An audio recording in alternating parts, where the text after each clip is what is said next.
here? Showing and... Kip over here. Huh? Over here, Kip. Okay. All right.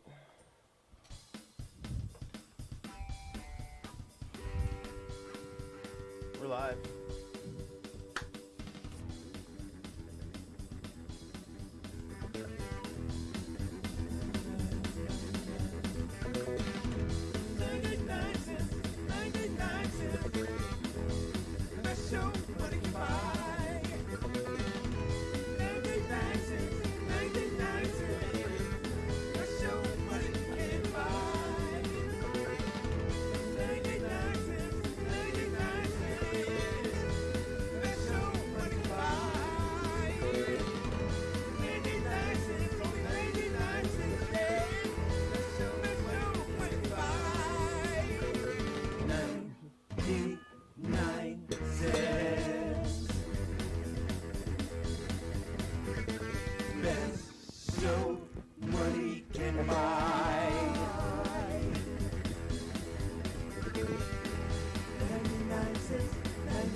It's the 99-cent show, ladies and gentlemen. There we go.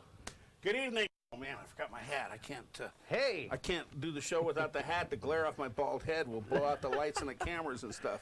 Well, hey, it's Kronik. That's the captain. It is the Sunday night post Game of Thrones show with no spoilers. Even though, wow, I hope you guys get to enjoy it. Don't start the show out and say there's no spoilers. No spoilers. You can't say we just watched the show and then just go, yeah, we watched the show, it was great, we're not going to talk about it. Well, we will at the end of the show. I'm telling you, I don't care.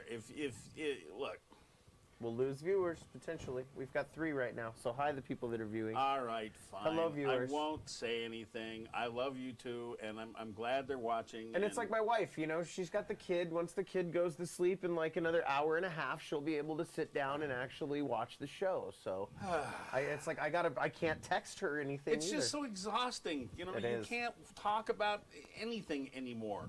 I mean, I'm not going to lie. Talk about the movie. It was mental gymnastics and a sheer avoidance of social media that I had to endure for about a week until I was able to see Endgame, just because I wasn't trying to see spoilers, and I still could not avoid spoilers. Yeah, that blows. You can't talk about It something. sucked. I understand that people can't get to a movie right away. Like my friend and I, when we go see him, we're lazy. We go to the $4 movie on Wednesday because down here in Vegas, the casinos all have theaters. Yep. And they do a $4 movie. So we catch them, you know, the weekend after they start.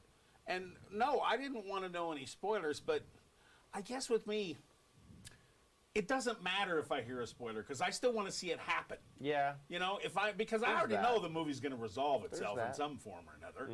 You know, and yes, you're right in the sense that I don't want to know if a specific character dies or something like that, like in Endgame when, you know, a few of the characters, you know, do what they do and nobody... Can we talk about that one now, or is it still spoilers? So apparently, because... Pikachu almost beat it, so, well, you know... no, because the Spider-Man Far From Home had just dropped a trailer 2 weeks after the movie that talks about life after Tony Stark. So I guess we can at least talk about Tony Stark is dead.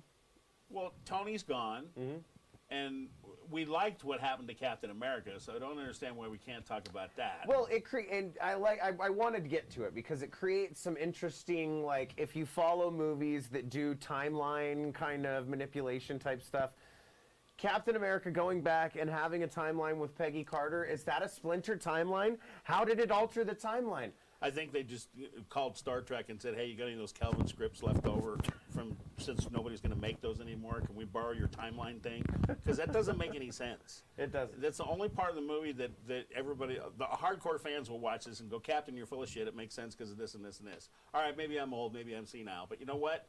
If Cap decides to stay there, and everybody had to put the stones back before they were found because they couldn't change the timelines, and Cap stays, and she does Agent Carter, that movie, and does all the shit that leads up to Supposedly, though, Agents of S.H.I.E.L.D. by the way it looked, is that they potentially went just after Agent Carter, but before the, whatever the next movie in the series would Well, be. Agents of S.H.I.E.L.D. is in there, too, and isn't she referred Agents to... of S.H.I.E.L.D. is right in the same timelines as But isn't the she Iron Man referred to films. as like one of the guys that started it? She and did. They Yeah, show yeah. her photo and all that stuff. All I'm saying is that, so what did he do? Did he go live in the cabin in the woods? That's what I, well... And she went and had her life, and she came up on the weekends and hung out with him because nobody could know he was around? It Because creates he some was still there. inconsistencies for sure. Yeah, because he was still in that timeline the whole time. I agree. So, I don't know. Anyway, time travel is kind of weird It in still movies. gives you the warm, fuzzy feeling that the Russo brothers were looking for when you're like, he finally got that last dance with Peggy Carter. As my friends explained it to me so well, it's a comic book. Exactly. They can Doesn't do have to anything make in sense. a comic book they want to do. So I guess that's very true. The one that I can't wait for and that I won't spoil for people, of course, it'd be hard to spoil those movies for people, is John Wick. Ooh. How do you spoil John Wick? He just goes and kills everybody. You just don't know who he kills, but at the end of the day, what does he It's say? just like, you Give know, me you guns, kind lots of guns. found out that, he's teaming up with Halle Berry in this one. Well, I don't That know was if he kind teams of, up and that's with her. and that's what the John Wick movies is. It's the surprise who the new assassin. Like, there's going to be a secret assassin that comes in the middle of it that you're thinking is going to not help him, and then at the last minute helps him. Somewhere online I read that she's, theoretic. I don't know, yell at me if I'm wrong here. But I read someplace that, they're talking about doing like a series based on the John Wick thing. But, I wouldn't be surprised. But Keanu Reeves is not in it. But it's like the world, right, of John Wick. And Halle Berry is supposed to be one of the quote-unquote main characters they were thinking This is going to be the handoff film? Possibly. The continuation, the wrap-up trilogy. Of course, that like any drops it in. movie. Well, like any movie, when the guy wrote the first one, which, by the way, they worked together on The Matrix, which is probably how they, hooked up. And, hey, man, I got a great movie script. I mean, that's how Hollywood works, basically. Well, Keanu has got pretty much probably the best CGI effects team in the world willing to do just about anything for him. That's because he pays them all. He made them all millionaires. He took his own salary and he paid the guys from The Matrix and made those CGI, digital artists millionaires, and a lot of them went off and started their own actual digital studios now. So, I mean, I don't know how much is true that they owe him favors or whatever, but I'm pretty sure after Keanu Reeves walks in and hands you $1 million for your work over and above the salary that you already made, I would feel indebted to the guy. I'll tell you, he's one of those guys that when we were back in radio doing our shows and stuff, and different artists would come in and do their interviews and shit, he's one of those guys that I'm sure I would have loved to, hey, man, let's go hang out, let's go do something, and would have had a great time. He loves vintage motorcycles, so I already am going to, have a boner just to go hang out in his garage. And I've Keanu, seen if you watch his the motorcycles. show, we're two of your fans. We'd, love to maybe talk to you, hang out. Same thing with whatever. Norman Reedus. Norman Reedus does a show about motorcycles as well. The guy from The Walking Dead and also the Boondock Saints. Yeah, he does a touring show, right? Yep, on his motorcycle as well. So I can't wait to bring my Ducati down here and get a couple days on the Las Vegas International Speedway. See if they have some open to the public track days, and I'll go strap my suit on and go see if I can drag knee for a little while. Well, maybe one day we ought to go out and do the driving thing. Back in the day, I used to drag race. I had a muscle car when muscle cars were real muscle cars. I mean, not saying they're not now, but I had a 71 Challenger RT and a Roadrunner and a couple things back when I was a kid. And my Challenger, I got it down into the low 10s, which was and that's a money. solid steel frame. So I drove it to work. I would have said you were That was a street car that I drove to work. But you would have been 850, 900 horsepower maybe? Yeah, well, probably. I mean, by the time I got it finished, it was a 383, but it was punch 60 over, had 12.5 to 1 pistons, aluminum pistons and solid lifter cam and dual shaved weight everywhere. Yeah, you got into it back in the day. Street racers aren't like that Street Outlaws show on TV. No. All right, these were cars that we went out and drove on Friday and Saturday night, and then drove to work on Monday morning. Very rarely did you have a guy that had a trailered street car that he went out and raced. Yep. So, and these were all. I mean, God, mine was a 10-second street car, and I'm running against guys. Some of those guys in Reno back in the day, there was a 57 or 56 Corvette that this guy had tricked out. D-Stroke 301, and then there was another guy named Bill Ducker who had a 69 Roadrunner with a 446 pack in it that had been built to the hilt. And those two guys constantly fought it out to see who was the fastest one in town. But back in the day in Reno, you know, down here they have a racetrack. You know, you can go out and race out at the racetrack, and amateurs can go race out there. In Reno, where you're from and where I grew up, you got to go all the way out to Fallon to find the nearest drag strip. Out by the airport, there's an industrial park on the other side of the airport out there.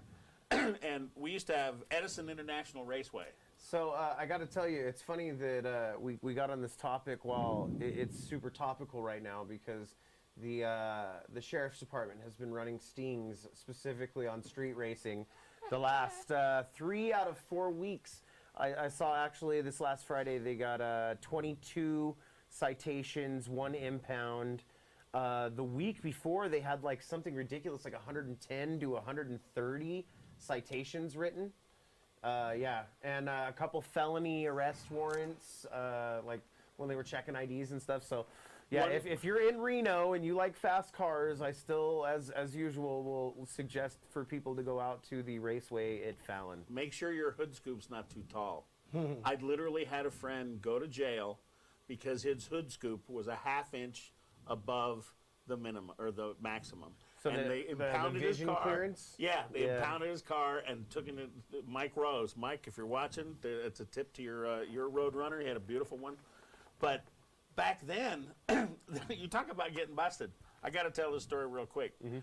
Edison International Raceway, as we used to call it. Edison was one of those industrial areas where there was a street that was about 5 lanes wide. It was about 1.25 miles long, and it was just straight as an arrow. And it's right next to McCarran and Rock Boulevard intersections. Yeah, there at the time there were no outlet. There was only one outlet at one end, and it was an L outlet at the other end. So there's no traffic on it.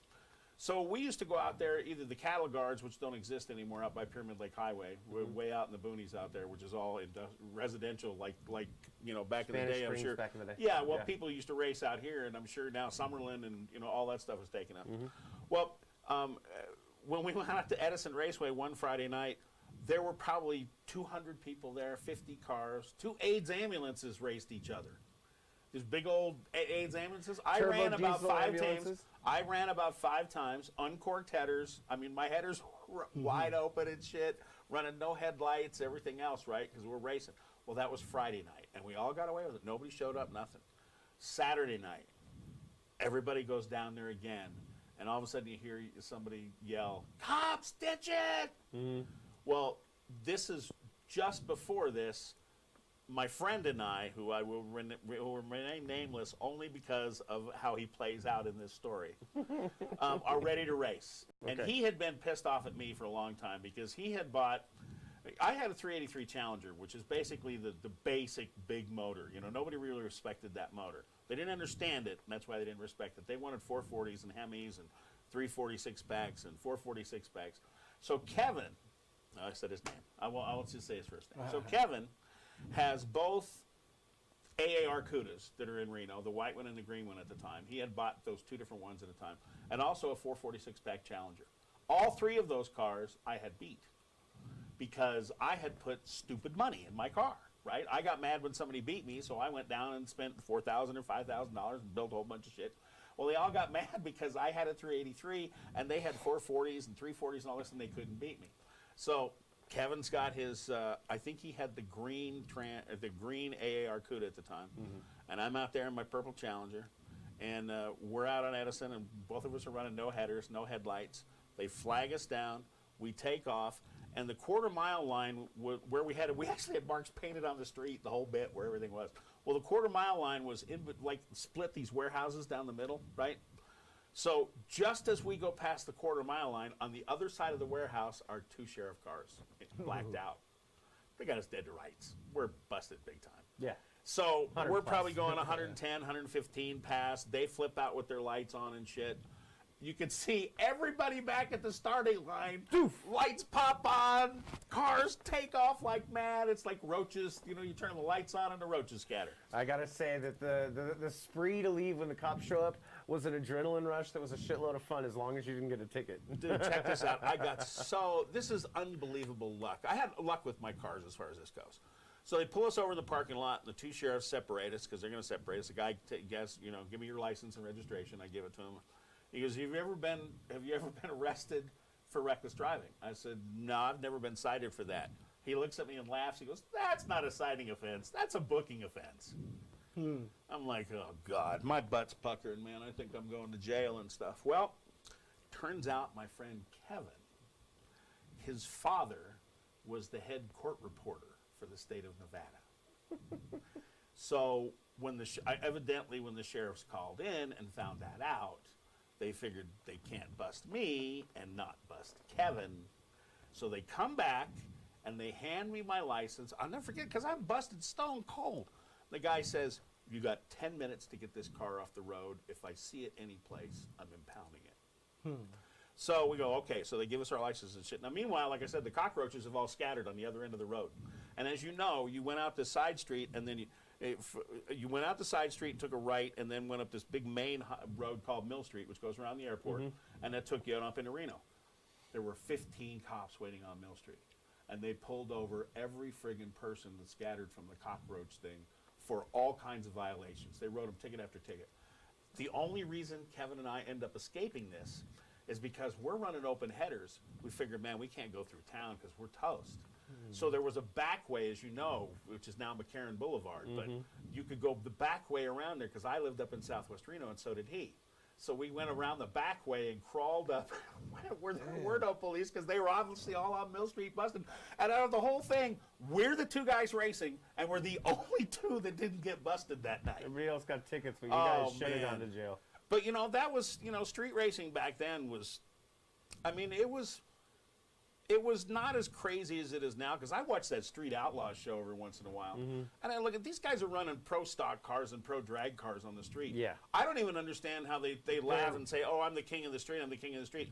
If you got to trailer your car out someplace and drive it, That's true. it's not a street car. You're That's not what a I'm street saying. outlaw. You're taking agree. a pro car and driving it on the street. And if you're going to do that, then I might as well drive down the street, grab somebody's pro stock, 6-second pro stock car. Hey, man, can I borrow this for the weekend? Yeah. I just got to go shut some people up.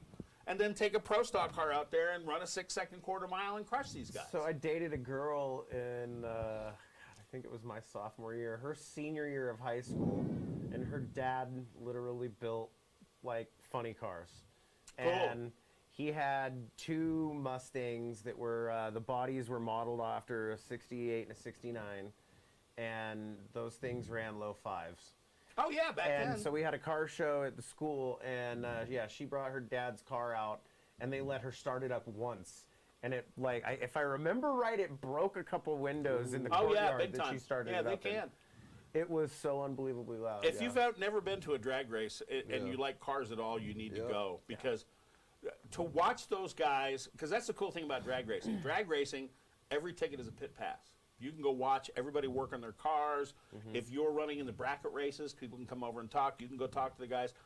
It's amazing to watch those guys take a set of, at the time, were $2,000 for a set of pistons. God knows what they are now. One race, take those out and just throw them away. Just throw them in a box and put a brand new set in for the next race. Think about how much money goes into rebuilding that engine just in one day. But think about how much wear goes into that engine in just absolutely. 3 seconds. Absolutely, especially now. And you know now drag racing is they shortened up the drag racing track now. They don't run a true quarter mile, because they had a fatal accident a while back. They were getting up to too high of a speed. Well, they ran off the end of the track. Yeah, the exactly. cars are getting so friggin' crazy. Yep. And I can't remember the actual details, but I know a guy died, and that's why they've shortened the track up a little bit. Did you say we've got some connections with somebody that's that does some track days, or was it stunt racing we were talking about? I remember. We had a conversation. It was probably 2 or 3 months ago when I was talking about I wanted to bring my Ducati down and find a place to go ride some wheelies and goof off. Who were we talking to? We'll have to go back and take a look, because I know that too. We were talking to somebody about motorcycle racing, and you talked to them about you had your Ducati, and they talked about it, and they were going to take you out and give you some track time. I got to remember. Yeah, because I really want to go. I've got a Speed Jones like you wouldn't believe. Oh, it's almost like an ink Jones. Did you ever get any tattoos, Captain? You know, man, I respect people that have tattoos. I had a good friend who's one of the biggest tattoo artists in the United States, a guy named John Rhodes. Yeah. But I never found anything I wanted to put on my body that reminded me of something for the rest of my life. I can understand why some people get them. Some people love them, and some people, like one of the bouncers at my club explained it to me best. He was one of the guys in a mild, not a motorcycle gang, more of a motorcycle club than gang, but still they like to call themselves a gang. He had a tattoo for every major event in his life. That's a very remind him of what happened. That's actually the traditional. If you take the Polynesian tattoo ideology and the bodysuits that they create, each section of that tattoo, whether it's a leg or traditionally the lower back is a canoe that is kind of like use and the support that you provide to your tribe, and the way I don't want to quote like I know word for word because I do not, but I know enough to say that like each You get piece, yourself in trouble with everybody. Correct. I just don't want to come off as trying to act like an expert. I would never try to do that because I have friends that are very traditional Hawaiian and Polynesian tattoo artists that you can find on my Facebook page, and I'll actually post I'm some actually links trying to onto get a them. hold of John Rhodes. If anybody out there sees this show and knows how to get a hold of Johnny Boy, he had a tattoo parlor. He worked at Tigger's, which is right next door to my nightclub in Dallas. Okay. And we had some insane good times and some insane partying. He was a radio guy too. He started out in radio like us in Oklahoma. Nice. But he became, I'll tell you, the tattoo artist thing, it's funny you bring that up because that's one of those jobs that you can go any place and make a killer living if you're good at it. You can take your art. I mean, it's a gig job because it's never steady money. You're constant unless you're a really good salesman or you get that national acclaim that a lot of these you guys get a are getting. reputation between people, and all of a sudden, John's getting Word of 3, mouth. 4, 500 I'm not going to lie. Word of mouth can really do well for you. But just that skill as a craft, being able to come in and draw out, is amazing. But it's back to what I was saying as far as that speed, Jones. Like the adrenaline rush that comes from pushing a bike to its limits, or just getting out and pushing yourself to what you think your limits are, because that's the one thing that's scary about that Ducati 1198. Is that I've never seen the limits of that bike. I've only seen the limits of what I'm willing to do. And that bike is an insane piece of machinery. But that adrenaline rush comes through tattoos as well, because tattoos, especially when you're getting into long, large pieces, when you start getting into that 4th and 5th hour of somebody just like grinding on you, sorry to hit the mic for those listening in, but when they're just like grinding on you, eventually like your endorphins wear out, all your natural pain defenses come in, and your body starts to get this like shake almost where you're at your limit. The pain becomes so intense that it's like, it's an internal battle that once you finally like get to a good stopping port, or you even make it through an entire like say 6, 7, 8 hour session, when you're done, the like raw energy that you feel afterwards is so intense it's hard to describe. Yeah, okay. I'm not a pain junkie, dude. Well, it comes down like to pain, a lot so. of like These the guys tribal, did the whole piercing thing. The piercing the thing suspension all got hot. Oh that you yeah, saw that was in like all what was that happening back movie then. where the guy was integrated into the Native American tribe and they took the eagle Oh, claws Man in Called his Horse. chest. Man Called Horse. Yeah. So that kind of suspensionism and stuff, and the intense like it's hard to describe how enjoyable I saw it all. They were doing it all in Dallas. the post pain is though. Like during the pain is an endurance test, but afterwards it becomes, you're like, oh, I think I could have done longer, and it becomes like a weird obsession to push yourself. Yeah, I mean, I don't like getting kicked in the nuts. Well, I don't like getting kicked in the nuts You know, either. so But for me, I love getting a 6-hour pain. tattoo, and Well- then like the feeling afterwards of like, yeah. Well, got my I mean, ass it's kicked kind of thing, probably you the know? exact same feeling, or not unlike the feeling that hardcore weightlifters and hardcore bodybuilders get. It's an from endorphin rush this afterwards. same thing, and they're driving pain through their muscular development and their muscles the same way you're enduring pain, but at the same thing you're It's releasing that the same same endorphins. psychological, battle that gives you that psychological relief, and that almost, I mean, I gotta say it's dopamine or something, because it's such a like, almost like, oh, this feels really good afterwards, But, Well- all right, we've been chatting for 24 minutes. Yeah, I think we was should gonna get to the say, music. Well, we need to open up the. Let me get this all set because, as you know, I have to do this all.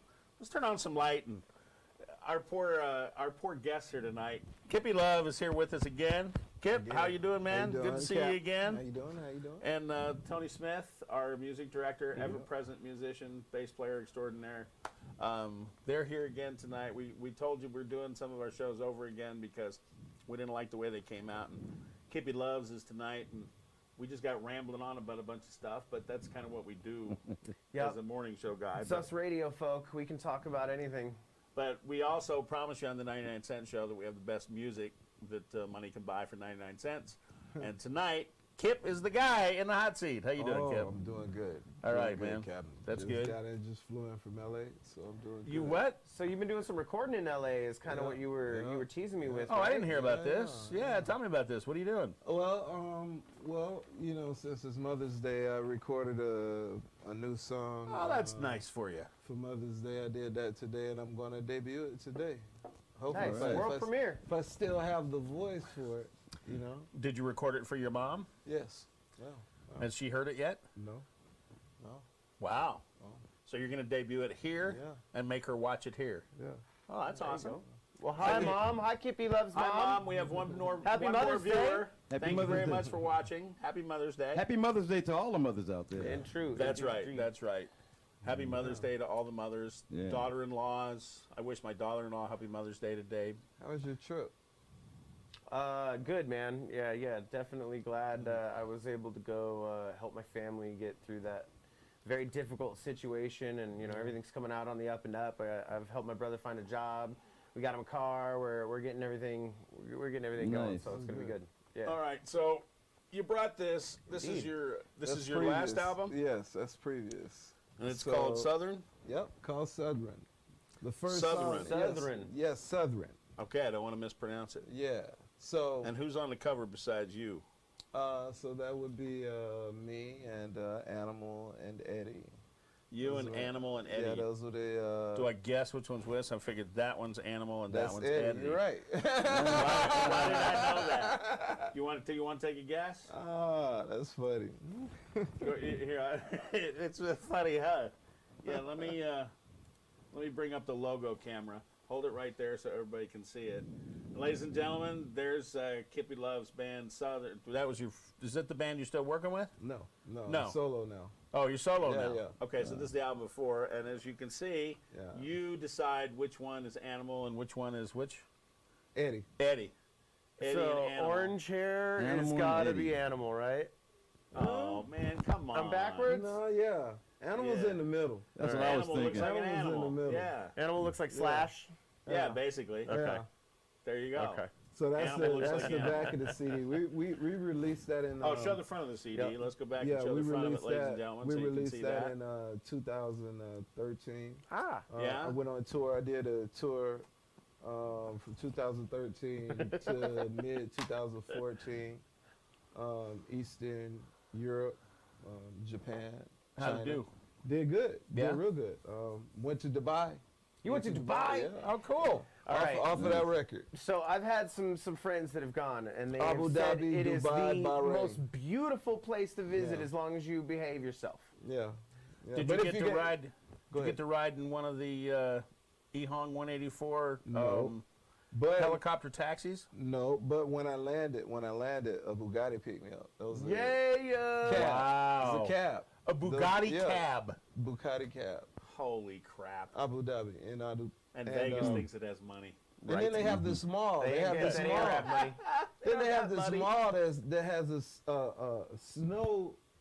You know, people are snowing. and I Go saw ahead. that. Yeah, the Yeah. snow skiing Oh thing. man, yeah. I was like, whoa. You How much know? does it cost to fucking refrigerate that place? That's what I Hey want to know. man, They don't beautiful care. place. Beautiful place. You know that's where they're putting in those vertical taxis, right? Yeah. If you look The up, ladies VTOLs, and gentlemen, yeah. if you look online, EHong 184 is what it's called. It's one person. It's 8 like a motors. drone that you Oh, get yeah, with into. the drone. Yeah, Yeah. one person, 8 propellers, 4 motors is why it's called 184. Yeah, it's a and- Chinese thing, Right. and they're going to integrate it into a traffic transportation Right. system by, they said 2020, I Right, think, or right. 2025. They have Elon Musk isn't even going to be done boring I his know. first tunnel by then. Yeah, dude, it's incredible. They've already They already decided to have put it in. they already have hover bikes. Yeah. So the police have hover bikes over there. Chief of police have Lamborghinis. Lieutenants have Bugattis. Hover bikes. Yeah, they have hover bikes. Yes. Crazy. Drones. It has It's a drone four bike. Yeah, I know. blades, 2 blades on the front, 2 blades on the back, and it's a hover and they woo. Yes. Man, I thought I'd Freaking seen Star everything. Wars, man. I want to see what the flight range is, because you know what they did, that flight wing, the Iron Man like jetpack wing kind of thing, where they were flying around that giant tower, the world's tallest tower in Dubai. Like, they've done the craziest shit in Dubai now for the last 15, 20 years. Like, Those people, I gotta go. Those people got all the money. They gotta have go. all the money in the world. I'm serious. You want I've to got look up something really cool when we talk about this stuff and talk about What's how up? patents die and get hidden and stuff? The old rocket packs that we all saw, right, at the Super Right. Bowl and shit like that. The guy who invented that stuff, look The up the older ones, document. the older yeah, ones look where at the they used to- documentary they used to that sit guy in 'em like did. that, yeah. No, that he wore. Well, the one that Yeah. he wore, right? Okay. It only flew 30 seconds because that's all the fuel they could get, right? Yep. At the time, he was building a jet version, and the only reason he was waiting is because he was waiting for somebody to make a jet motor small enough. They made a jet motor that you can see in the documentary. It's about yay big, and he made a jet pack instead of a rocket pack. The thing could fly for 30 minutes on jet fuel. They flew it on a tether for about 2 weeks, and the guy has a friggin' coronary and dies. Damn. At the same time, the U.S. military, they went to the military and said, well, you know, this jetpack thing, you guys want to get the soldier to the front lines quick. We got this Huey helicopter back here that can take 9 of them at the same time, or 7 or whatever it was. And they sold him the Huey and buried the jetpack. If you think about how close that guy was in the 60s with the jet-powered version of it, Right. and think about transporting that into the future now, if that would have been developed that whole 50-year period instead of getting shelved until this day, because there's people out there that have built a jetpack here for you right now. Go online. There's several No, companies. there's 2 or 3 guys that are doing it constantly right now. But you know what? The One guy in restrictions are. Colorado's got Right. I can't imagine. this one that is basically a platform Yeah. that you stand on, and he's got a couple of hand-mounted ones. There's another guy that's got basically ski boots that you lock into, and the jets are on the back of the boots, and he's got these like, you're almost kind of doing this thing to steer with that, like. So there's like 3 or 4 different models I have seen, but probably I think the most stable one is the one where it's just the wing with the 2 The black fly. with the two motors on it, and they drop you out of a helicopter at a high end, and once you fall far enough, you just ignite your motors and then Dude, the you most take stable off thing. until your fuel dies, and then you pull your fucking chute and then just float down. The one that gets me is the black fly. Which one's that? They developed this. Go online, folks, and look it up. The black fly, because they're making one here in Vegas too. There's one out at Lake Mead, at Lake Las Vegas, that I think one of the Google guys or somebody's involved in designing that one. But the black fly is now legally licensed as a ultralight, so you can actually go buy it and fly it. It's a push button, no pilot, get in, takes off, flies around, and lands. It is beautiful. It's 2 huge wings, right? One on the back and one on the front with a body in the middle. It can't stall. They flew this thing 10,000 hours without anybody knowing about it in Northern California, pilotless, before they went for certification. And the only thing, from what I saw last, the only thing that's keeping it being legally parked in your driveway and taking it is because, quite honestly, the FAA and the government haven't caught up with the idea of personal flight vehicles. Because, like I said, it's licensed, from what I saw, as an ultralight, which means you can fly it outside. You can't fly it over a populated area, and you can't fly it over a city, but you can fly it. You can go out and fly it in the desert and shit. So around here, you could have a lot of fun with it. Heck yeah. And they're trying to get the price down to the price of an SUV. Now, if you think about it, if it's a $45,000 thing, and you go in and put $5,000 down and finance it for 6 to 7 years, all of a sudden you got a flying car for $500, $600, $700 a month. Yeah. I know a lot of people that would do that in a heartbeat. I would. Heck yeah. When you could get it down like that, and all of a sudden you're financing it like a regular car, you know, or a regular hobby toy. So instead of having a muscle car, I've got a personal flight vehicle. You're going to get a whole group of people that are going to go, oh, yeah, hell yeah, I'll think about that and do that. I think the main thing that's stopping it, however, my friends, and I think this is where it all goes, is unfortunately it's the times we live in. Terrorism at the end of that. Right. Think about it, man. Comes too easy to be a mobile See, the EHONG IED delivery device. The EHONG is controlled by a master computer location where you tell it, like the way they've got that set up, you get in, tell it where you want to go. Freaking, you can't fly it. That's no, I'm just saying they knock out your cellular reception, so then all of a sudden it's flying dead. Or you EMP it. Yeah, but see, well, that's the thing. I mean, you know, at the end of the day, you know, you can't stop people from doing everything. Correct. But, you know, it does make a point about, you got to think about how technology, as fast as some technology goes, like when Lewis Black gets on the stage and said that we don't have alternative energy, but we got these stupid things. And it's true. We selectively develop products. And I think a lot of it has to do commercialism. with commercialism. And I think at some level there are some people someplace that basically say, you know what, maybe we're not ready for A or B or C or D. Let's get to some music. Let's get you up and what would you like to sing? Now, what is this stuff you're talking about? Okay. Let me get us in the double box here. Let's. We went through all of that to get to the music. You funny. Come on, man. And let me mute. Why you gotta call us out? We talk too much. Tony, you're part of this. Did you mute your track too? Yep. All right, cool. Tony's the dog, man. I mean, you be dogging us. All right, what's song number one? Let's see. Song number one would be Gypsy Man. This would be off of my last album, which is called Southern. You can check it out. It's on iTunes, Spotify, YouTube, all the concerts. Kippy Love. Kippy Love. Gotta find it.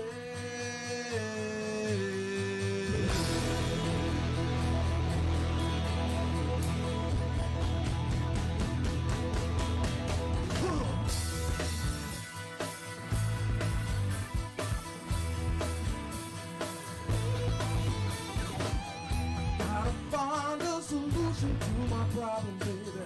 Get you out of my head. Hypnotize me, scandalize me. It's like we lost in a maze. I only wanna be with you for the rest of my days. But you never listen, never realize it. It's like we lost what we had. Now that my back's against the wall, this time I stand a man. So here I am, and I know I won't run no more.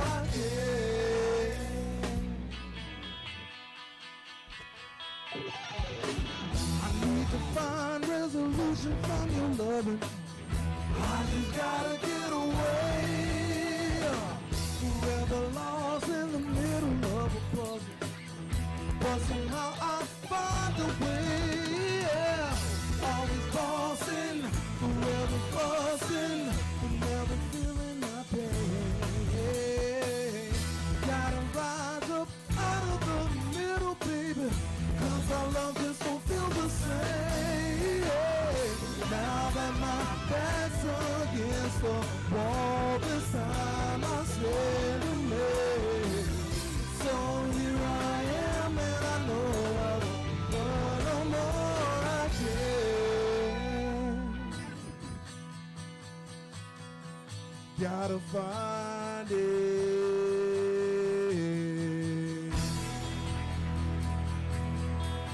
Gotta find it.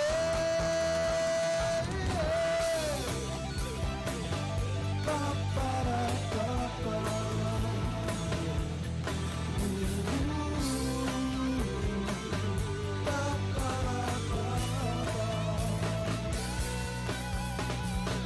I need to find resolution from your loving, baby.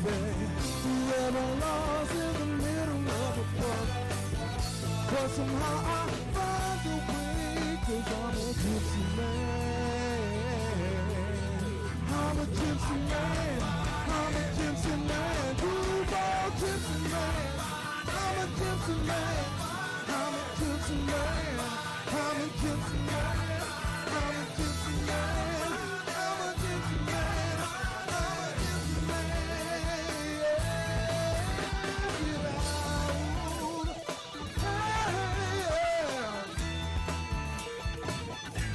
Ooh, get out. That's Gypsy Man right there. Thank you, sir. Kippy Love! Ladies and gentlemen. Thank you. Absolutely beautiful, bro. Now tell me a little bit about that song. Okay, Gypsy Man. So, you know, that song is basically about being a musician on the road. Self-explanatory. Yeah. Moving around a lot. Did a lot of that. You know, did a lot of, you know, not staying in one spot for a minute, just all over the place. So, It's a hard road life, man. yeah, you know, but you know what though? For me, it's so worth it. You know, I don't have no regrets. Like any of the stuff that I've done. You know, like my new music. You know, you can hear the progression in my music and the way that I produce. For instance, like that's like my southern rock stuff. Yep. You know, I'm from the South. I'm from Jacksonville, Florida. So down in Florida, we have what they call, you know, like what they have now, they call EDM music. Yeah. Dance music. Down south, we have bass music. Yo, yeah, booty bass. Right. You know what I'm saying? That trunk slapping That's music. where I come from. That's All where I right. come from. All so, right. So, Boom, I got your boy you know, thing. coming up, you know, I came up with 95 South, 69 Boys, 69 boys all day. Uncle Luke, Okay. Gucci Crew, Trick Daddy, all them boys down there. That's where I come from. You know what I'm Yep. saying? So, on this new record, I kind of wanted to go back to my roots. They call it EDM. We call it house or bass music. Yep. You know what I'm saying? So I kind of merged the two on this new record. You know what I'm saying? Since I'm a musician as well, I actually produced some stuff that my band is not here today, but this is stuff that my band and my DJ does. Well, all So, right. This new record called Feel Good. It's off my new album called Feel Good. It's the second one.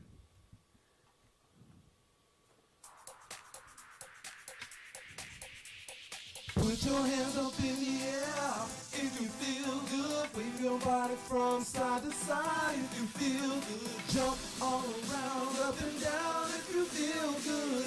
Feel good, everybody feel good. Make your body move, just make your body move. Something make your body move, just make your body move. Something make your body move, just make your body move. Something make your body move, just make your body move. Something, yo, when I feel like coming to the club, all I wanna do is get turned up. No more working, thinking, just dancing, all about the moves I'm making. My day and have no feelings. When I'm out on the floor, I'm feeling. I'm lost in my world, just dancing, just making joy to the world.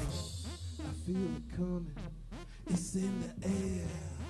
Good feelings everywhere. People shaking, they moving quick. It feels real good. I like this. I think it's time to party. It's time to let it loose. Turn up to the max and enjoy what you do. And when you start to feel it, just know you all up in it. You in some feel good. Now feel good all up in it. After the rain, there will be sunshine. It feels good. Feels good. It feels good. So good inside. Put your hands up in the air. If you feel good, wave your body from side to side. If you feel good, jump all around, up and down. If you feel good, everybody feel good. Assalamu alaikum, I don't want a problem. I just want to get on the floor and solve them, and all I want to do is make your body move. Just make your body move something. Now make your body move. Now make your body move something. Make your body move. Just make your body move something. Make your body move. Just make your body move something. Oh yes I can. Feel good when I'm feeling down in the sand. I just wanna go to the club and dance. So move to the rhythm like a party of your friend. I get on the floor and then I move something. Feel so good, don't think about nothing. DJ bumping my favorite jam. Ladies in the club know who I am. Looking fine as hell with their hair did. Fellas in the club wanna get with it. And yes, I'm looking real fly. Little mama looked at me and went her eye. I just wanna get my groove on. Drink on. To the early morn. Now the shades on. Now bread's on. Long Island Iced Tea feeling good to me. Weasel D got the trees right next to me. Everybody feeling good as I can see. Some girl look like she on ecstasy. Mind so blown, she in her zone. And the dude at the table looking all alone. DJ bumping my favorite cut, and I'm feeling real good. That's what's up. Yeah. Yeah. Yeah. Feels good. Feels good. Feels good. So good inside.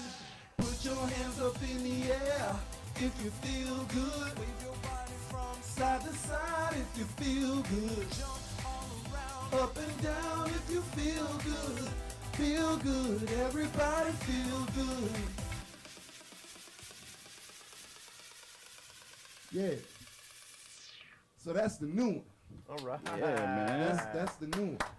Yeah. Yeah, Kip, you getting busy, man. Right? Damn, Kippy. That's Kippy a Love, party you've been track. working hard, man. Well, yeah, come chill for a minute. Come sit down and take a breather before we check out your next couple tracks. Whew. That's hot. So do you do your own writing? I mean, did you write those lyrics or did you collaborate with somebody? No, this new record is all me.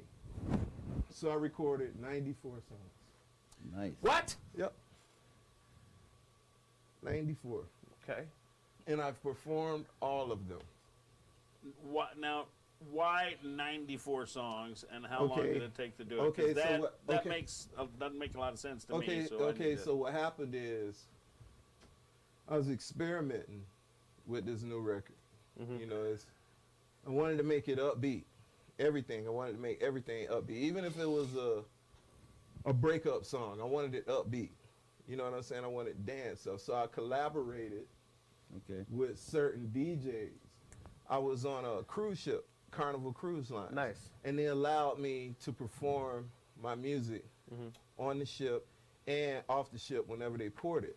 So while I was producing this stuff, while I was on the ship, I was collaborating with the DJs in like, hey man, do this busting work, songs do out this every work, night. do this work. Can it's like, you know, they'll tell me yes or no, go back, you know, try this again, you know. And then so the songs that were hot, they would put them in rotation, but they would let me perform them. So I would write the songs like on, Okay. you know, like Monday or Tuesday. Perform and by it the that weekend, Friday. Yeah.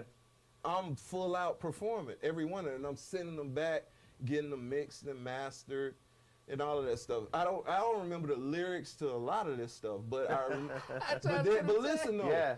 But listen. The performances, they're all video. They're all documented. That's awesome. Cabo San Lucas, Puerto Vallarta, So you have a cheat Cozumel. sheet, in other words. Nah, I didn't have a cheat sheet. No, back I'm then. saying now you have a cheat sheet. Since you have them all recorded, you can go back and watch them and remember the lyrics by Yeah, watching the over. because I did a lot of fucking up. Did a lot of fucking up, but the recoveries are nice, you know. But so with all of those songs, right, I was sending them back. I was on the cruise ship for 2.5 years.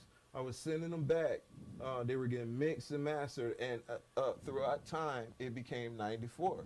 So out of that 94, you know, you break it down with, okay, these were working. These were really working. And you look at the videos. Well, you see the videos. You see I'm in the club on the ships performing these songs. And then What were you doing on the ship in the first place? I was a singer.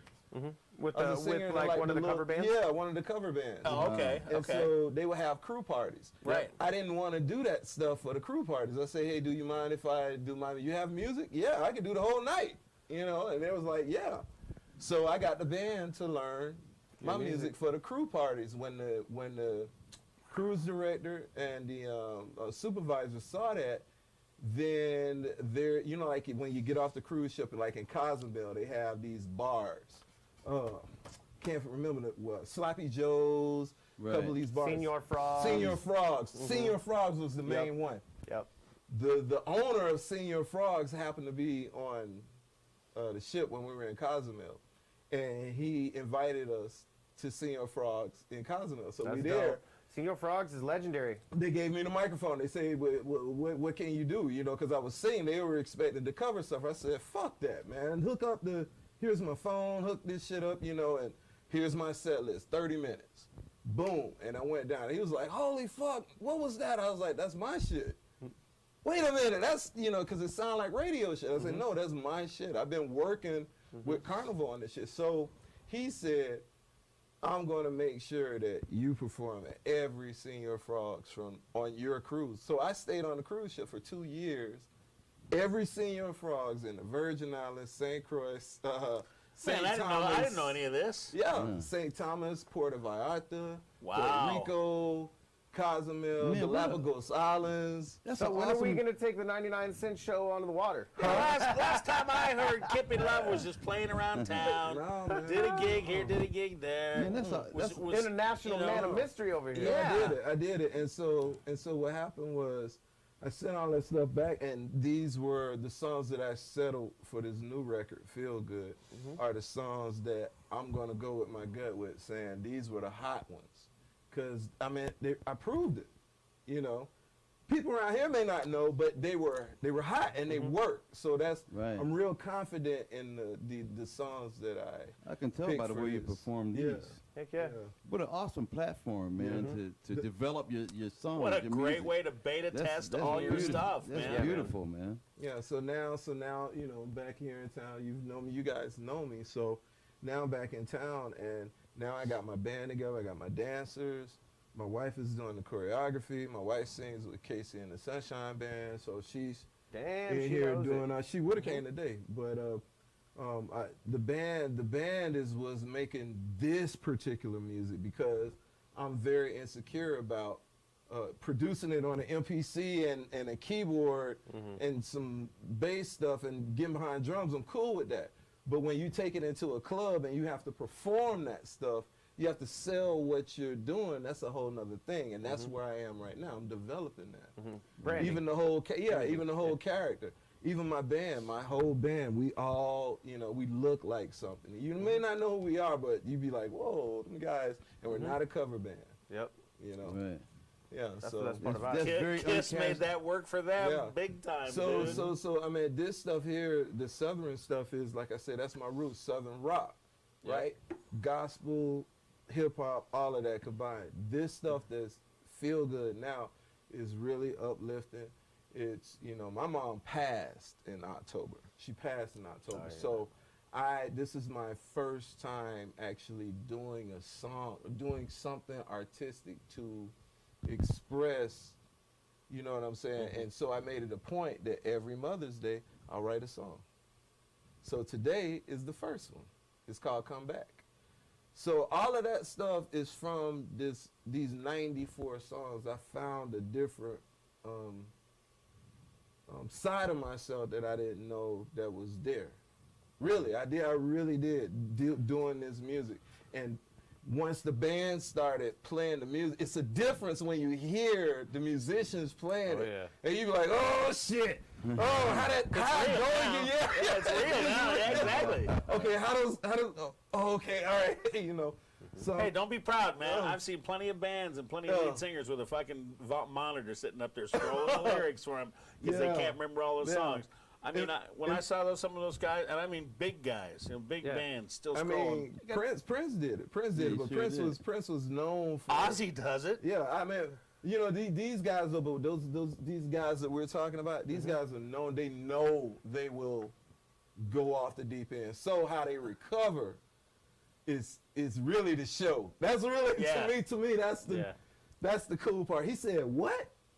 Wait a minute, that was a hook." Well, right? yeah, because the fans know the songs Right, note for note, right. word for word. Right. Yep. So Hey, they can were sit supposed to there go and to the bridge. exactly. What was that? Wait a minute, that's not the way that goes. Right. What the hell was that? It's the live version. Yeah, it's the live version. Exactly. I got to tell you though, it's funny you say that because there are some live versions of songs that I got in trouble for playing back in the day. There's one band Head East did a song called Never Been a Reason. What was the name of the band? Head East. Head East. Yeah, they did a song called Never Been a Reason, right?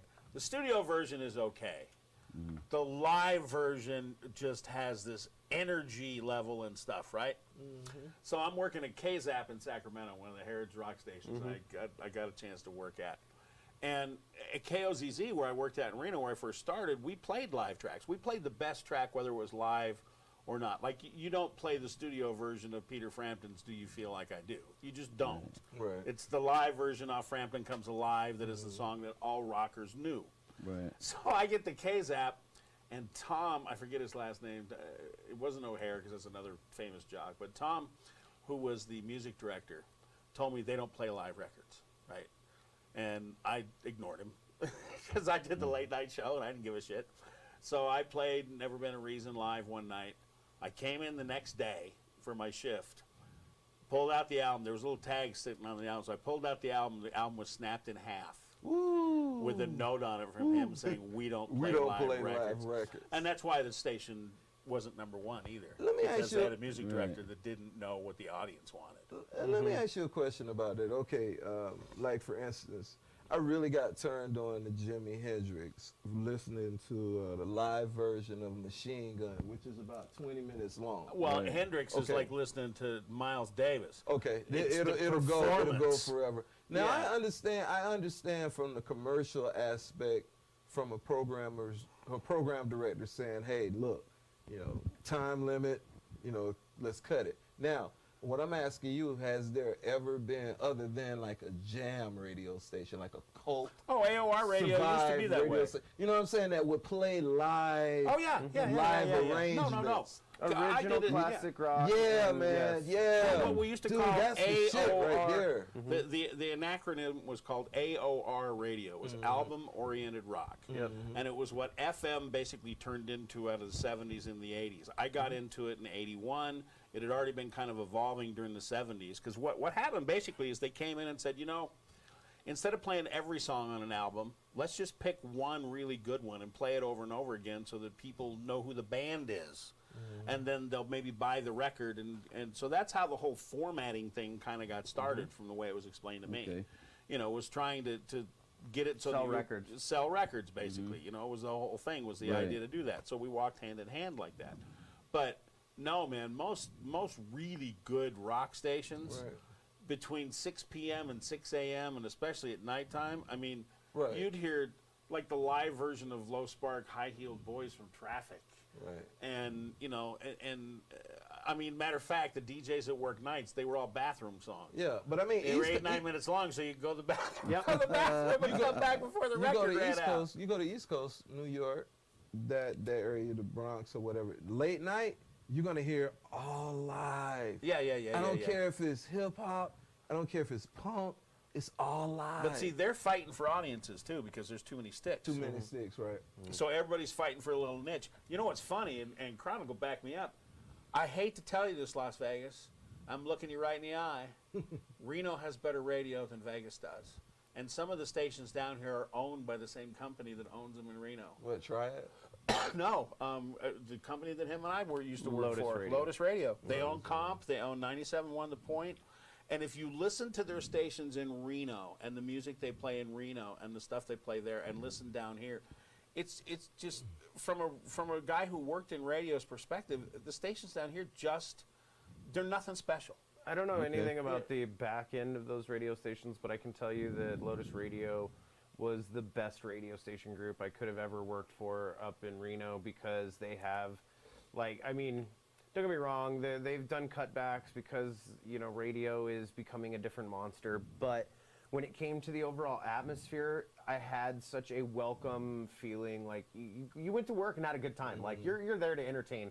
And you got to work with the best group of people possible. So that's definitely the best thing that ever could have happened to me, was to get hooked up with Lotus Radio when I decided to get back into radio. But I had a group of people that I worked with at Cumulus Radio, which is a big national I'm familiar with Cumulus. group. I worked for Cumulus. And when I worked with them on the Budman and Booger show, specifically for Wild 102.9 and Wild, it was on a smaller stick at first, Wild 93.7. And legitimately, it was the most creatively explosive environment I've ever been in. I don't mean explosive in a bad way. I mean, it's just like the energy is constantly anything like you could think of. People were like, yeah, let's do that. And you suddenly had a group of people that were completely down to help you figure out anything. See that right there? I'm going to show this to our audience. See that picture right there? Okay. I'm going to show that to our audience there. See if you can kind of get that close, Kronik. That is a shot. Where am I? Here we go. Yeah, he's slowly walking toward it. That is a shot. Can we get some that is focus? Messed up. Well, you know, it's on my phone. It's there it is. There it is. That is a shot of the most amazing group of people I ever met and ever worked with, and it was at KOZZ when I first started in radio. I'm sitting in the middle with the big old beard there, and my partner Daniel Cook, who was the Sarge, he was the program director. Steve Funk's in the corner. That's incredible the way he looks there compared to now. But when you talk about, literally people talk about, wow, man, I can't wait to get to work in the morning kind of thing. It was like that. It was one of those times where you knew it was going to end. You knew there's no way in hell that this could last, Right. and yet you do everything to keep it going. And I was only working part-time. I was working at a Volkswagen dealership that was I was making good money there, and that was a funny thing. By working part-time at the radio, I was working midnight to 6, Friday and Saturday nights, the midnight to 6 shift. So I could get the concert tickets, I could party with all the rock stars, I could do all that stuff and still make good money at the Volkswagen dealer during the week. Because as Kronik will attest, in markets like Reno, you don't make any money. Not a lot of money unless you're on the big shifts. If you're on the morning show, like I was doing finally when I did 96 Rock and stuff, you can make some decent money. What was your time? Well, at KOZZ, I just worked part-time. At 96 Rock, we put the station on the air. So what years, though, were you there? KOZZ, I started in 81, was there off and on through 83, went to KZAP and went to Sacramento, San Francisco, Modesto, worked down there. Went back to Reno again and started 96 Rock. I think we did that in 85 the first time. That was fun, man. I mean, as Daniel told me on the phone, he called me up out of the blue and said, man, I'm moving back from, he was in San Antonio running a station. He says, I got an offer to move back from Reno. He said, these kids own a radio station, and it was true. The guy that owned the radio station, that bought it originally, bought it for his 4 kids. They owned part of Fallen Leaf Lake up at Lake Tahoe, so they were very wealthy. And the station was a North Lake Tahoe license, but because of the Arizona waiver rule, I think that's what it used to be called, you could move your stick, right, to get into markets where you could actually make money. So they have a North Lake Tahoe license, but they could, as long as they could hit North Lake Tahoe with 1,000 watts, they could move their transmitter closer to Reno. So the offices and everything are in Reno, but when you hear the call letters, it's like when you listen to your radio station here in town. Village. Yeah, if you listen to your call letters here in town, folks, the first name you hear is the city of license. So like in Vegas, you'll hear something that'll go Pahrump, Las Vegas, such and such. Okay. Or Henderson, such as Las Vegas, and such and such. Well, that's because technically the license is licensed to that particular city. Right, right. So 96 Rock, Daniel calls me and says, dude, the nuts are going to run the asylum. Now imagine your friend, you're in your 30s. I mean, I'm 31, 32, right? Right. And literally somebody tells you you're going to be able to do whatever you fucking want to do in radio. And I was going to be the morning guy. So the station had no ratings. It didn't even show up in the ratings book. That's how bad it was. So we're literally starting from scratch. And we took KOZZ down in one book. We knocked them down from number 2 to, we went number 1, they went number 2. And until Daniel and I left, they stayed number 2. Wow. They never let them in. But we invented this whole thing called combat radio. And the idea was that Burger King and McDonald's set up across the street from each other, not because they're afraid of each other, because they think they have a better product and they're willing to prove it to their customers. So our philosophy was the same. We didn't ignore radio and TV stations around the market like everybody does. There was always a faux pas in radio that if you talked about your competition, you were giving them free advertising. Yep. You were making people want to go after them. Madonna. But the mentality of the fact that if you already know that you're not number 1, you don't have to ignore number 1. You can literally address them because everybody already knows them. We were ruthless. We were on after them. But when you're a nobody and you address the big people, they won't address you. So it really becomes a one-way dialogue that you get to control. And it is such a powerful tool for marketing that literally he started it and we utilized it again 20 years later and took down a 25-year market leader in the top 40 bracket in one book, which was 6 months. In Right. 6 months, we took the number one for 25 years and we dropped them down to number 2 on the smallest stick in town, a stick that you couldn't even hear in like some of the corners of town. You couldn't pick us up. But we did the exact same thing. We addressed KWNZ 97.3. So fun. Smart. And Combat It's a radio. ball. and it is the most fun you can have, just taking on your enemy straight on, and they refuse to address Yeah, you see- to give you more power. That's the thing. See, they ignore you. Wrestlers do that. They call it heat. Yeah, they ignore you. So we used to call, dude, I mean, I got to tell you a couple of these ideas because we were legendary. I mean, my friend Randy Webb, we used to go by the name Agent 96 when he was on our Okay. morning show, and he was our news guy, right? Now, we were called the Morning Defectors, the captain and the Sarge, because we had worked at KLZZ, so we defected to this other radio station. So we're the Morning Defectors.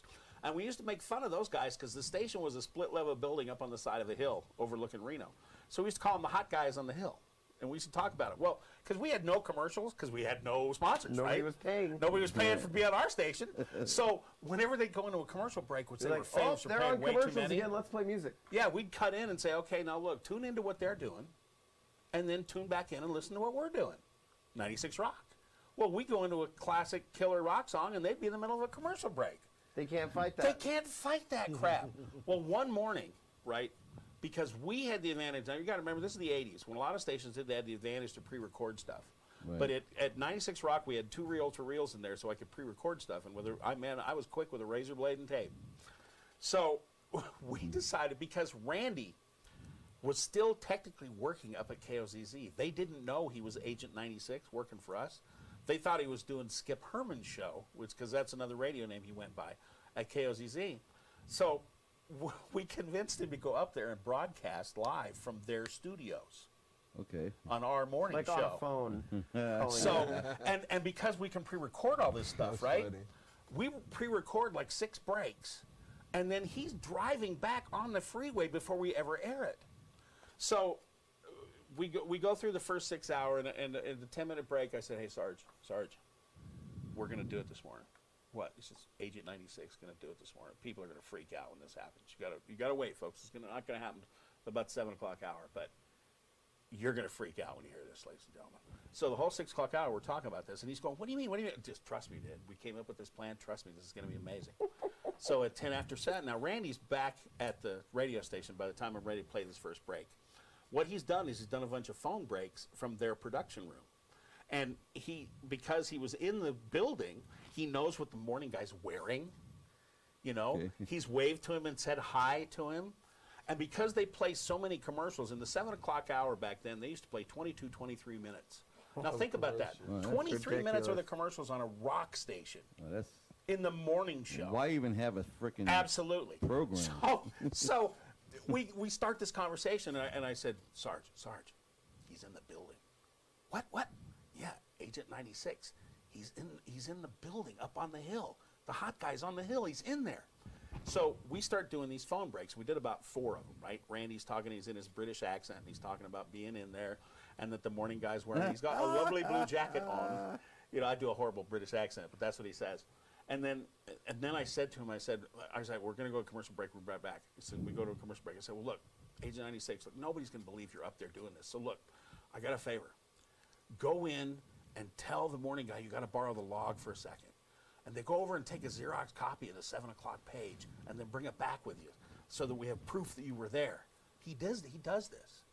So we have 22 minutes of commercials of their log page that we can tape to our front door to prove that it to happened. prove we did this. So we go through this whole thing. Everybody's laughing. We get all kinds of phone calls and stuff. Well, the funniest part of this is about 3 months later. Steve Funk comes to work with us. He's doing a show on our station. Now, Steve was the program director at the time this all Agent 96 crap all went down. Steve starts to tell us the other side of the story.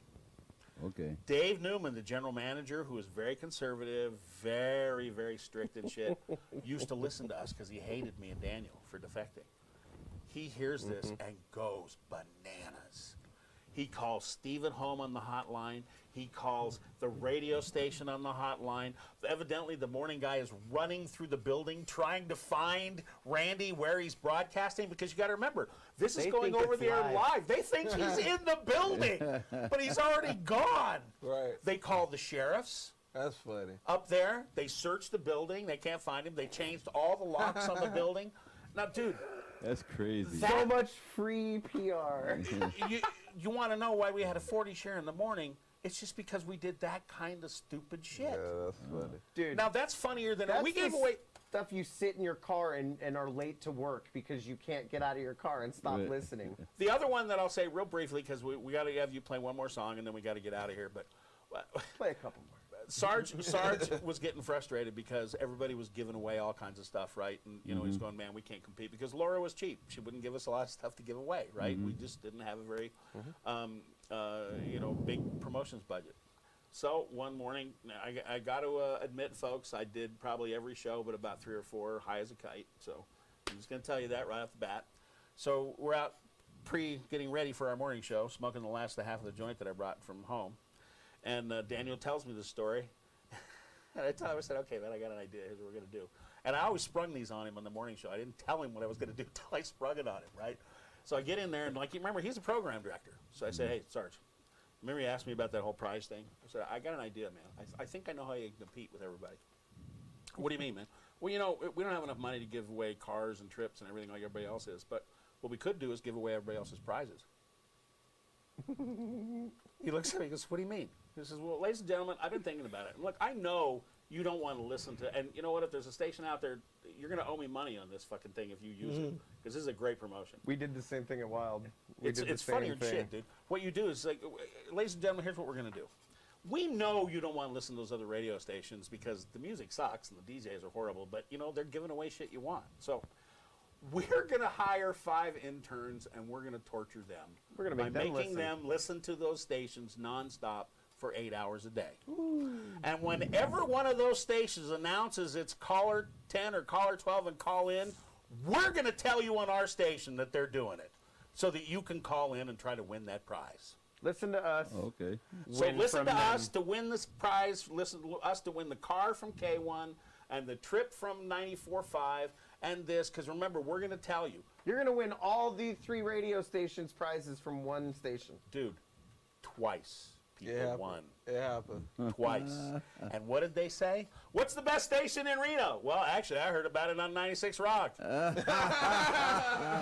Because the stations are live.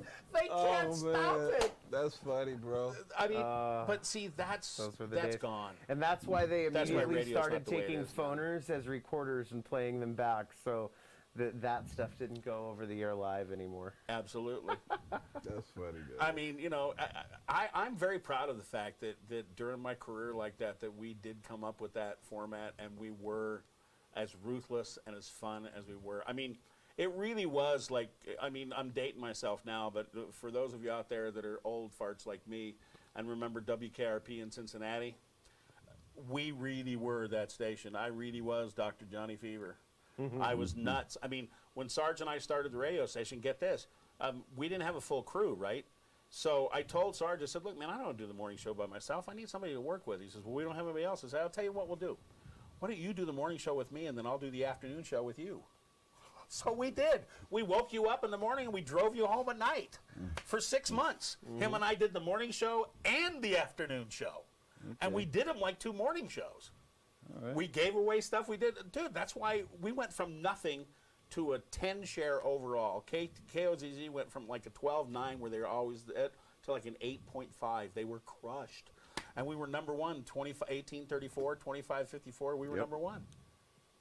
That's so that means the 99-cent show has some potential. You know, we should hope so. I mean, of course, we're sitting up here for now another 30-minute block of just blowing our own hot air. But maybe people will hear our hot air and A, laugh, and B, you got no viewers now? Well, I got to say that we already got up to, I think, a peak of 6 viewers at any consecutive time, and we had a total of 17 individual viewers over the show, but we are back down to 3 as of the last. Well, and one of them's our boy Greg, making sure the show works. Correct. So we're down to 2. So thank you for you 2 who stuck it out and watched the show. And to all of you who watch it later on and download it and stream it later, thank you very kindly for that too. And I'll shut my mouth and get Kip on stage because I could tell stories for days. And if you guys are willing to listen to them, that's the worst part. Is you're looking at me smiling going, yeah, man, that's cool, that's cool. It's like, shit, okay, I'll keep talking. All right. I do believe your wifey. Is this your wifey right here? Come check this out, Kippy. What? Is that right here? What'd she say? Aniki? I can't see that. Anika? Yeah, that's it. Okay. Yeah, Is she watching this? All right. She says hi and what's up, baby? She's doing that now? Yeah. She's there now? She's Okay, there you hey, go. so She is one of our viewers. I'm going to do this song I wrote for her. Awesome. Oh, there you go. On the new record. That's what's up. Beautiful. It's that quiet one. Okay. On the 99 Cent Start Show. it now. You got it. It's the quiet one? Yeah. So one more after this one? Okay. Yeah, I wrote this one for you, sweetie. You know it. So it's a long intro, it kind of builds. Beautiful. It's called Believe. This is off of my new record, Feel Good.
Forget.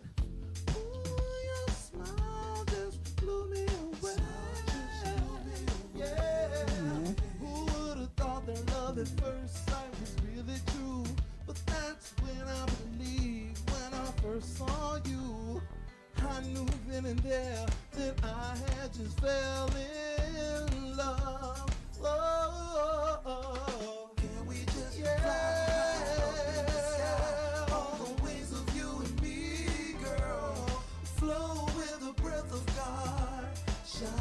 Like stars in love. Shine like stars in love. We can sail the seven seas all across the world, living on waves of love. Pure emotions, just you and me, girl. Yeah.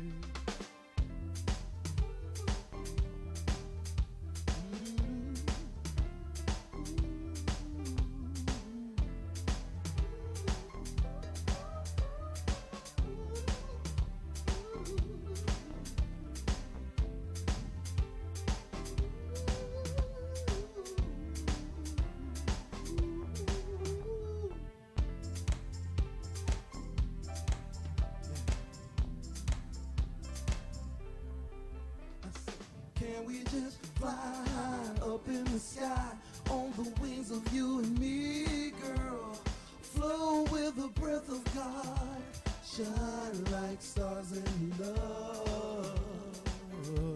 We can sail the seven seas all across the world, living on waves of love, pure emotion, just you and me, girl.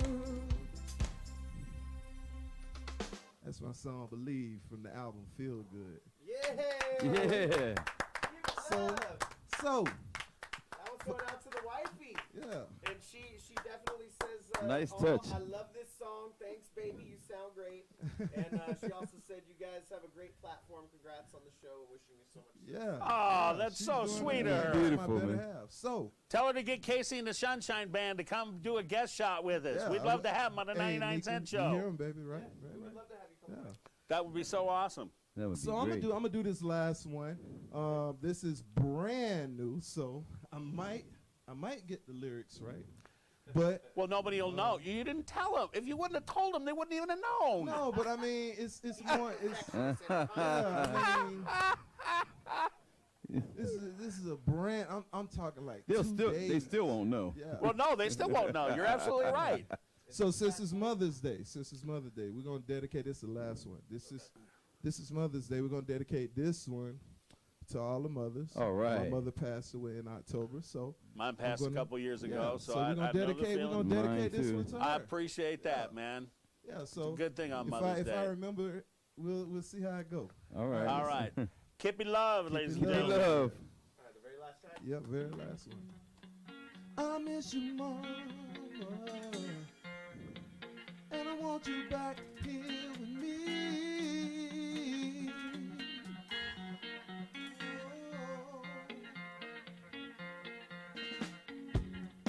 I keep seeing your face in my head, every place, everywhere I be. Sometimes I don't know what to do. I just wanna reach out, call on you. At a time I was a babe, love reached out and touched me, gave me love I never felt before. She taught me how to love, so much motherly love. Mama, I miss you. I just wanna hold you. Now being a man ain't easy, but hearing your voice made me believe I could make it. Now I'm all alone in this world. I love and I miss my mama. I keep seeing your face in my head, every place, everywhere I be. Sometimes I don't know what to do. I just wanna reach out and call you. I keep hoping, but I see you keep passing me in my dreams. Footsteps walking right next to me. I know you will never leave me, Mama. Today I ain't the same man I used to be when you went away. Oh, life done changed. I'm loving through misery. Oh, how I wish you'd talk to me. I need you here right now. All I need is your loving. Now being a man ain't easy, but hearing your voice made me believe I can make it. Now I'm all alone in this world. I love and I miss my mama. I keep seeing your face in my head, every place, everywhere I be. Sometimes I don't know what to do. I just wanna reach out and call you. Yeah, Kippy Love. there you go. yeah, man. Yeah, that's that one. That was good, bro. That was good. That was awesome, man. To anybody I think that's lost, you know, a loved one, Yeah, man. when it comes to a parent, man. Yeah, That's the one thing, you know, your parents never prepare you for is how to live without them. Well, you know, good parents do. Well, they prepare Yeah. you to live Yeah, on your own, yeah. but I mean, I don't think any parent can prepare Sometimes you. they don't get a chance reality. to. It's a reality that I learned. My mom was a hospice nurse, so I grew up watching her take care of so many, you know, people. So she always used to say to me, "I'm not gonna be here forever. I'm not gonna be here forever, Kippy. So, you know, take care of me now while I'm here." And that, you know, and so that's my first time actually expressing myself artistically pertaining to my mom. So I like that one, man. Give beautiful, me a man. pound on that. Yeah, That's beautiful. All right, yeah. man. Got to get in on that tap. And with that, I think we, you know, that we can't. That's end the best show finale on we that could have note. hoped for, man, And with especially that, on a Mother's Day. We got to from end the show on that. a bunch of brothers with no mothers.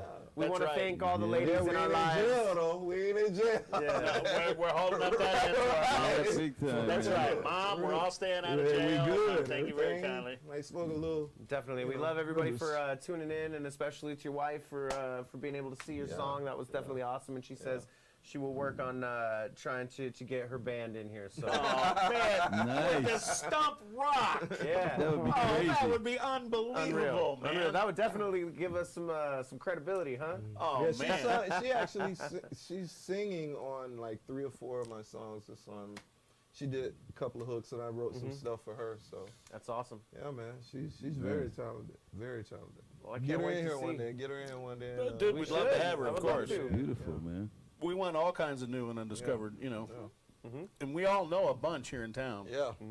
But we're not going to limit ourselves to people here in town. We keep telling you every week. Hopefully, we're getting a little bit bigger audience, and some of you folks out there know some bands. And some We've already booked our first out-of-town artist, actually. My friend Russ Petit is going to be in on the 16th of June. Right. So we're going to get him out here. He's and coming in from the Bay Area. from the Bay Area, and he's going to be playing some acoustic guitar for us. Nice. And then I haven't even begun to tap into my artistic friends in the Reno and Lake Tahoe Right. area. So Yeah, I was going to say, Beautiful. man, you need to pick up the slack here a little bit. I you know. I have I'm been finding out my absentee great for the musician show. friends, you know. I know. Can I say what? Okay, so in June 18th, I will be headlining the first 2019 Indie Music Festival here in Las Vegas, down on Fremont Street. Very and cool. we're also holding an awareness concert to help homelessness, bring awareness to homelessness on June 18th, down on Fremont. Fremont Street. Yeah, That's where the 8 party's going to o'clock. be, June 8 18th. o'clock. We'll have to Yep. maybe be down there And and that do would some be stuff for what, the like show. Tuesday? Nice. Yeah, Tuesday. Tuesday, June We have 18th. a bunch of artists that are actually going to be there, but I'm headlining that one, and it's a series. It's a 5-month series, once a month. Gotcha. Gotcha. Very cool. All right. Kippy Love, everybody. Where can we find you on social media, sir? KippyLove.com. KippyLove.com. Are you on Facebook? You on the All of that. Instagram? That's it, all the way around. You got that TikTok? Yep. all the way around. Yep. All right, KippyLove.com, Yes, ladies and gentlemen. Thank you, guys. My name's Kronik, my partner, the captain here, from The Stump live in Las Vegas, and we'll see you on Friday.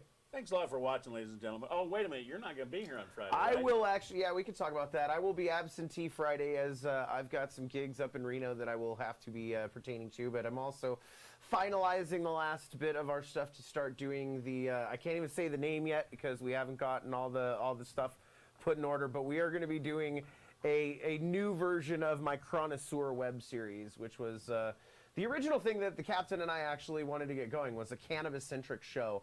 But there's a lot of loopholes that you got to jump through in order to be compliant with advertising and things like that. And we want to be able to give a lot of the brands around the state a chance to be able I want to to give a lot of bands around the state some weed. There's that so too. they can grow. No, a lot of brands, we need to give them the time and to get their name out there and get a little bit of exposure because of how limited the advertising constraints are in the state right now. So we want to be able to do a show that's going to give honest reviews Right. of, products from different dispensaries, from different vendors, and try to kind of raise awareness about cannabis is not just a recreational aspect, because in my opinion, even when people are using it recreationally, they're still benefiting from the anti-inflammatory, they're still benefiting from the antidepressant, the neuromodulation. The CBD side of it. Especially CBD. Well, I mean, THC has all these benefits as well, but it just happens to be psychoactive. Yeah, and it's the more fun side. For people that are okay with doing mild hallucinogens, because it really can make you feel like, I remember the first time I got super duper high, like it felt like I was looking from the back of my head. Like I could see the outline of where my vision was.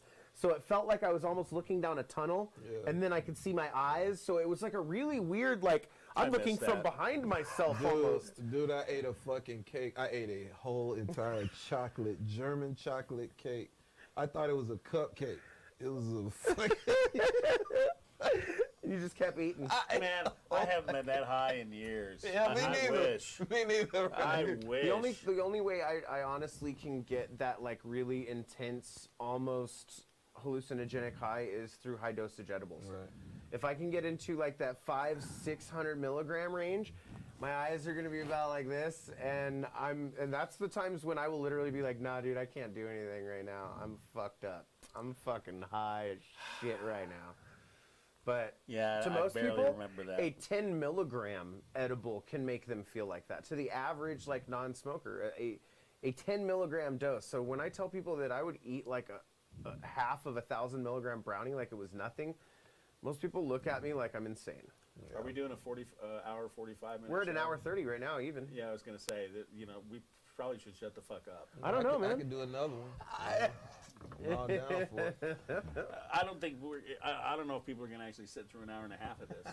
I don't know. Joe Rogan can do 3 hours. Yeah, and, but Joe Rogan watch people fight and get beat up and shit, and people know who he is. It's true. And then he smoke a joint. But people are gonna know who we are. Oh, I hope so. And speaking of smoking a joint, I think that's what we should go do. That's the ultimate thing. Is like, okay. You've been quiet all night. It's just been sitting. No, I haven't. Tony Smith, Las Vegas basis. Las Vegas the musical director. You are the musical director. Oh, okay. But just tonight you didn't play though, because we talked about it earlier. It's like he's doing that head Kippy, song. huh? He's doing that first song, right? Yeah, he does the theme song. The theme song. Yeah, it's rocking, ain't it? Yeah. Yeah, that's happening. But we gave you the stage tonight. Yeah. Because since you didn't bring a band, remember we talked about you might have brought a band and stuff, because you didn't bring the band, we thought, what the hell, we'll get the keyboards out of the way. Before the 18th. Okay. Of next month. I'll come in here and... Well, you know what we got to do? What we should do with you is the same thing we're doing with a couple other artists, is we'll do a concert series show with you. Yeah, do an So we'll come in, we'll do the whole set. show, pre-record it, and then it'll be up for people to see for 99 cents on the website. We're going to do a series of live concerts from the stump. They would love it. Yep. My guys are ready to go. Are you here, Greg? So we got enough room in here for my dancers. What's that? Are you here because we're having problems, or are you just here to hang out? No. I'm here for neither. Well, it's good to see you, boss. I was going to let you know that if you look on your email, Yeah. I sent you 5 air taxis and also a guy that actually has a working... You realize we're still on the air, right? No. Yeah, we're still on the air. Okay, good. So we're back to the air taxis now. So that's for another show, though. Yeah. Well, So. actually, this is like 3 shows in one. All right. Well, ladies and gentlemen, we are going to let you go now and quit torturing you with this random babble that we get into. Actually, thanks a lot for tuning in. Yeah. And was a great show. one thing, though, we want to tell you that once we start doing the cannabis show, the 99-cent show is going to go to just Fridays, because we're going to broadcast the cannabis show on Sunday nights at this time slot. So we're still going to have 2 shows on the weekend, but one of them is going to be the music show and the 99-cent show, and the other one is going to be the cannabis show. And then we'll also have the intimate concert series starting up here in the next couple of weeks. So We're going to take people to Cannabis Church on Sunday. lots of entertainment coming up. Cannabis Church on Sunday. Oh, my God. Shut the show off now. That's enough. Thanks, ladies and gentlemen. Have yourselves a good night. We'll see